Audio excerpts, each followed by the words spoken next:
Vamos a Willy Meyer, buenos días. Buenos días. Y como decíamos, las instituciones europeas, cuando parece que ya hemos llegado al donde teníamos que llegar, nos dicen que tenemos que hacer más. Está claro que el empleo es el mayor reto que tenemos. Sí, es indudable, pero es un problema porque el proyecto regional de la Unión Europea es un proyecto que no tiene nada que ver con el interés general, es un proyecto fallido. Por eso nosotros de Izquierda Unida, nosotros y nosotras, lo que vamos a intentar es hacer ver que este proyecto es un proyecto que no sirve y que hay que refundarlo desde la base, porque está pensado fundamentalmente para acumular grandes capitales a costa de los salarios, que son los grandes perjudicados, y con una estructura económica que es imposible garantizar el interés general. Una moneda única sin tesoro público, que no se puede devaluar para controlar la inflación, un banco central que es un nido de especuladores, porque no puede dar ayuda directa a los estados, la tiene que prestar a la banca privada a un interés, y esta lo sube a un interés superior, creando una deuda imposible de pagar. Nosotros para el 2015 vamos a tener un 100% del Producto Interior Bruto. En Grecia, en 7 años, tenía un 120% del Producto Interior Bruto de deuda, y aplicando la austeridad tiene ahora 175% del PIB, imposible de pagar. Nos estamos dando cuenta que con el horizonte puesto en esas elecciones europeas del 25 de mayo, quedan 79 días, se está moviendo mucho la política nacional. Usted es el candidato de Izquierda Unida, como estábamos explicando. Sí. Una mayoría aplastante obtuvo, pero no sin tensión dentro de esa elección, con ese pulso con Izquierda Abierta de Gaspar Llamazares. ¿Qué ha sucedido realmente ahí? Bueno, es normal, porque a diferencia de otras fuerzas políticas, nuestra forma de elección no es a dedo, es decir, es inconcebible que en Izquierda Unida se pueda elegir candidatos a dedo. Es decir, nosotros iniciamos un proceso muy participado, muy participativo, con la idea central de tener una candidatura que es una coalición electoral. Es decir, nosotros queríamos conseguir una coalición electoral que represente todas las luchas sociales que hemos tenido en contra de la Troika. Es decir, en contra de las privatizaciones, en contra del castigo a los salarios, en contra de cierres de empresas, de deslocalizaciones, y lo hemos conseguido. Pero para hacer esa candidatura, que es una coalición electoral, teníamos un problema de encajes. Ahora, yo creo que los compañeros de Izquierda Abierta, yo creo que han hecho un recurso que yo espero que se resuelva bien y por lo tanto tengamos una candidatura muy potente para que refleje esas luchas que se han llevado a cabo en contra de la Troika. ¿Ha podido hablar con el señor Llamazares para que ese enfado se quede ahí en un enfado solo? No, no he tenido ocasión, pero bueno, tenemos una relación cordial. Bueno, ya sabemos que Izquierda Unida va a llevar usted como cabeza de lista. Se va a tener que enfrentar en este caso a Elena Valenciano por parte del Partido Socialista. Tenemos la duda y el interrogante, aunque sí muchas quinielas en la lista del Partido Popular. Y son unas elecciones, señor Meyer, en las que ya se habla de ese fin del bipartidismo. No es la primera vez que se habla de ese fin del bipartidismo, pero ¿usted considera que va a llegar ese fin del bipartidismo por el descenso del Partido Popular y del PSOE por la crisis económica, o cuál es el motivo? No, yo creo que el bipartidismo es el resultado de un agotamiento del actual proceso de constitución. Hay un agotamiento real en el modelo del Estado y precisamente ese pacto que suscribieron el Partido Socialista y el PP para reformar la Constitución, el artículo 135, impuesto por la Troika, es algo que ha saltado ya por los aires. Yo creo que en España hace falta, igual que en Europa, un proceso constituyente de nuevo tipo, para que la gente vuelva otra vez a plantear en ese proceso constituyente una constitución que realmente dé satisfacción a los nuevos retos del siglo XXI con la gente, con derechos que no sean potenciales, sino derechos de obligado cumplimiento por parte de las administraciones. Y por lo tanto el bipartidismo hoy yo creo que está tocado.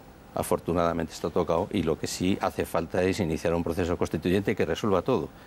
Los nuevos derechos, pero también un modelo de Estado, que desde Izquierda Unida vamos a defender, un modelo de Estado federal que evite cualquier tipo de tentación secesionista o independentista. ¿A quién beneficia la abstención, la baja participación que se prevé para esas elecciones? Yo creo que beneficia a la Troika, al Banco Central Europeo, la Comisión Europea y el Fondo Monetario Internacional, y a las fuerzas políticas europeas que han apoyado a la Troika, que es la socialdemocracia, la derecha y los liberales. Las encuestas, ustedes actualmente tienen 2 eurodiputados, las encuestas les dan entre 8 y 9. Si no se cumple, será un fracaso. No, yo creo que todo lo que sea subir más de 2 es un éxito.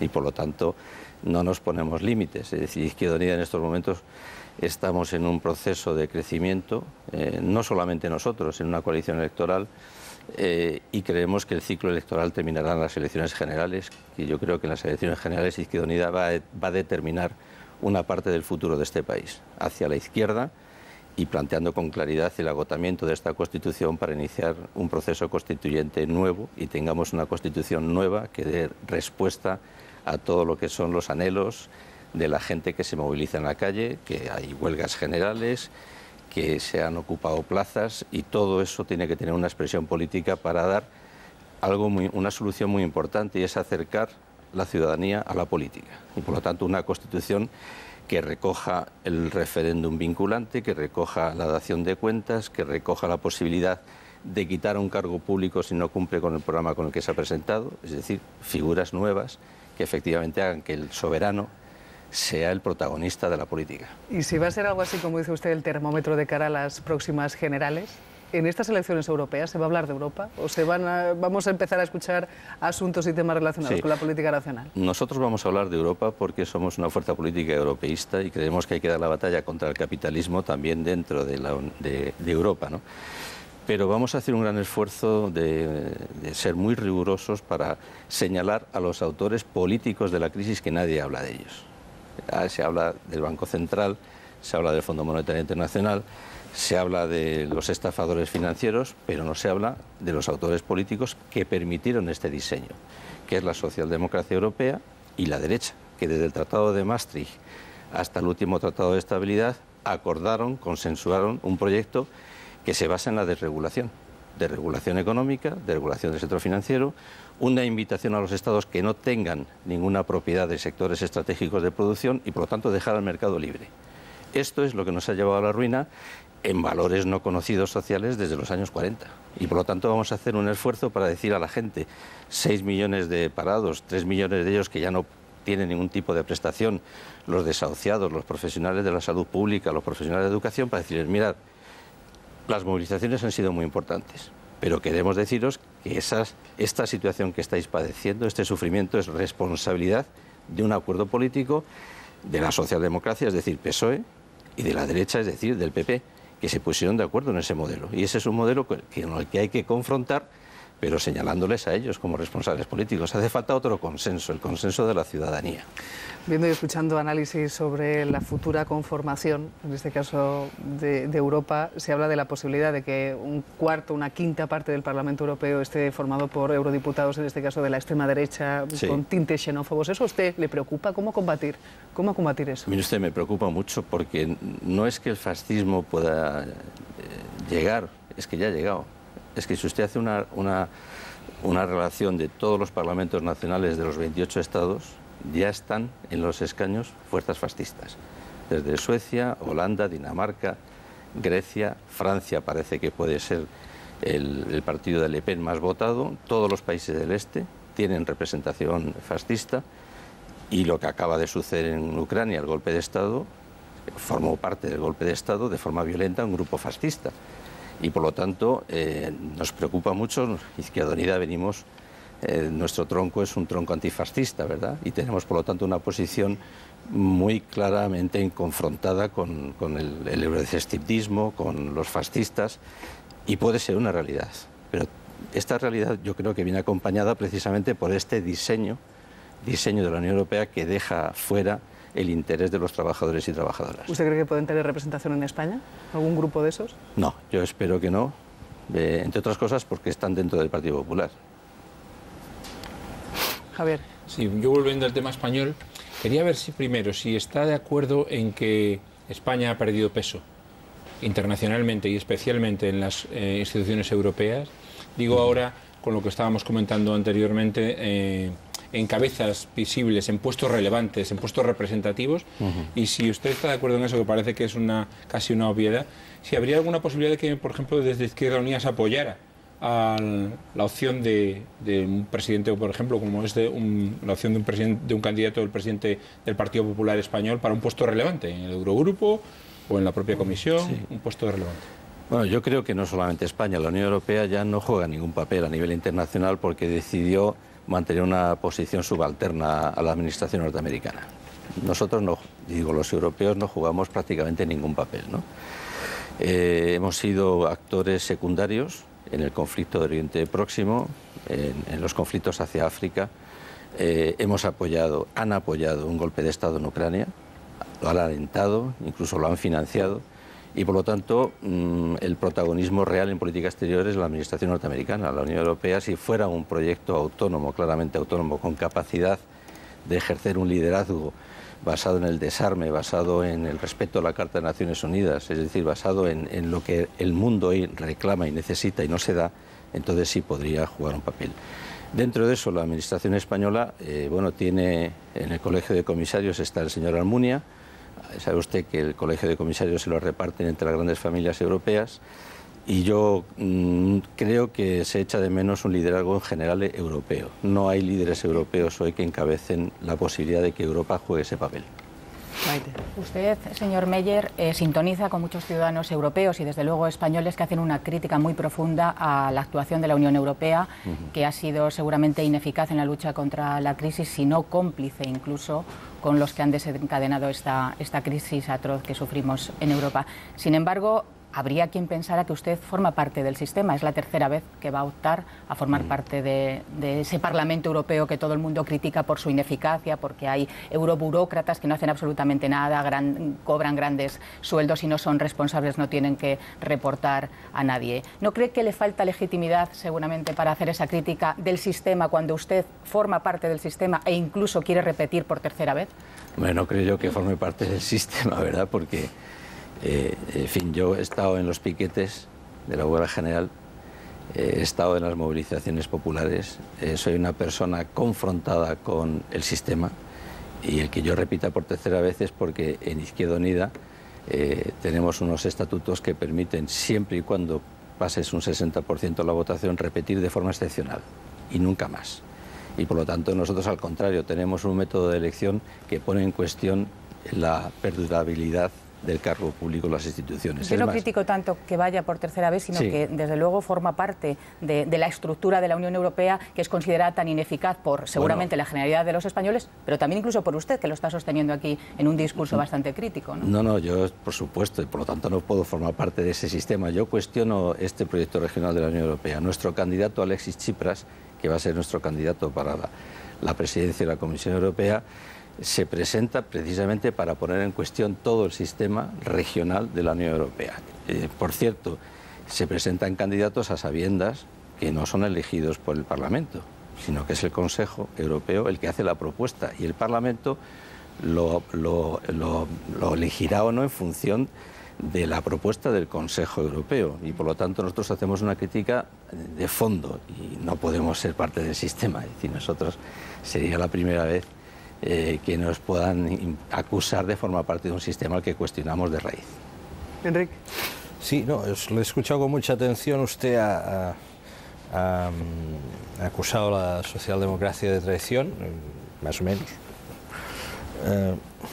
Habla de la aparición de un bloque fascista en Europa y califica de golpe de Estado la situación que se ha dado estas últimas semanas en Ucrania. Son tres consideraciones, en todo caso, contundentes.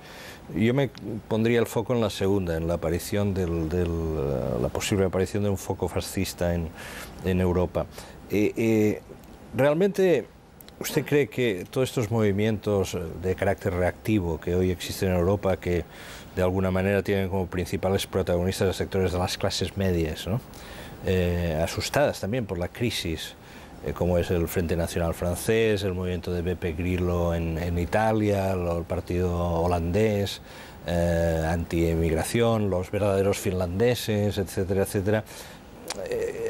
¿Realmente cree que se les puede meter directamente, un poco con la etiqueta de los años 30 en el saco del fascismo directamente?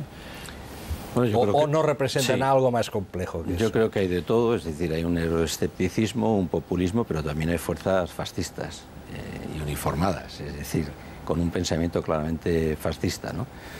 Y por lo tanto es una de nuestras preocupaciones. Usted habla de tradición de la socialdemocracia. No, yo lo que me refiero es que la socialdemocracia, como se entendía a partir de su congreso de Bad Godesberg del 59, que hicieron una apuesta renunciando al marxismo, pero una apuesta reformista para contener el capitalismo, eso ha desaparecido. Y no es que gobiernen conjuntamente Alemania, que ya es un dato de por sí fuerte, ¿no? Es que gobiernan en Austria, Bélgica, Bulgaria, Croacia, República Checa, Alemania, Grecia, Irlanda, Italia, Lituania, Luxemburgo, Países Bajos, Rumanía con la derecha o dejando gobernar a la derecha. Y además cogobierna la Unión Europea a través del Colegio de Comisarios. Ahora se va a teatralizar una diferencia entre el PP y el PSOE, pero lo cierto y verdad es que lo que ha llevado a la Troika a la intervención fue una cosa decidida por ambos, y ambos decidieron reformar la Constitución, que ha hecho saltar por los aires el consenso constitucional a través del artículo 135, que nos han querido hacer ver que lo primero que tenemos que hacer los españoles es pagar a los deudores, por encima de la salud pública, por encima de buenos salarios, de las pensiones, por encima de las universidades, colegios e institutos. Bueno, nosotros no compartimos ese proyecto y por lo tanto creemos aprovechar las elecciones europeas para cuestionar ese gran consenso y establecer un nuevo consenso popular de la gente para que garantice efectivamente buenos salarios, buenas pensiones y buenos servicios públicos. Usted que tiene buen conocimiento de Europa, ¿cree que Europa va a dar respuesta en este caso sobre el asunto de la inmigración a las peticiones de España? En su día el ministro dijo, está bien que nos hagan recomendaciones, pero también aporten dinero. El otro día cifró la ayuda en 45 millones. ¿Dará Europa esa respuesta a España? No, yo creo que la Unión Europea lo que tiene que hacer es cambiar la filosofía en relación a la inmigración. En la anterior legislatura se aprobó una directiva indecente, que es la directiva del retorno, la directiva de la vergüenza, que por primera vez en el acervo comunitario se criminalizaba a un inmigrante por no tener papeles y se le puede encarcelar, aún siendo menor de edad, sin pasar por ningún juez.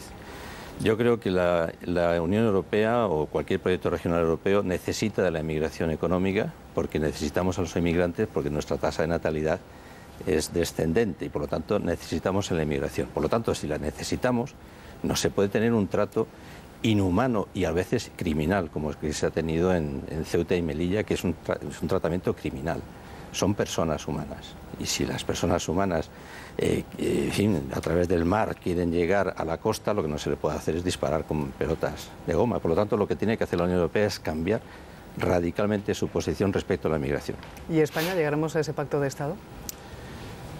Nosotros lo vamos a tener muy difícil. Nosotros no estamos de acuerdo en un pacto de Estado en donde no se resuelva con claridad que la inmigración necesita un trato conforme a la Declaración de Derechos Humanos y, por lo tanto, dar al inmigrante un tratamiento como cualquier ciudadano y permitir resolver el problema en origen, en los países de donde la gente sale escapada del hambre o de la guerra y, por lo tanto, hay que invertir toda la ayuda a la cooperación para que efectivamente la gente no tenga que salir de esas zonas de la hambruna, ¿no?